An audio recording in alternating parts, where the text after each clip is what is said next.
So check this out. We're at the Clam booth here at the Ice Institute. I wanted to show you they've got their anchor tool, their extreme ice anchor install tool, and they've got some different ice anchors here for basically anchoring down your clam fish house or any of your shelters and such.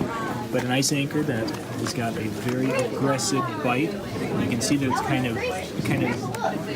there you go. You can kind of see where there's a groove there, so it's going to be able to get into the ice just a little bit easier and get you going down in there. Depending on how hard the ice is, or solid the ice is, or how dirty the ice is, you know, obviously they're going to work differently in different ice conditions. But the tool from Clam here that'll make it so you can use your cordless drill to be able to get in there and do what you need to do. So kind of a cool thing for those who need ice anchors, whether it's a regular or an extreme one. Extreme, just a little bit bigger, probably a little sharper, because I'm noticing that the others don't have that, so that must be quite an aggressive one.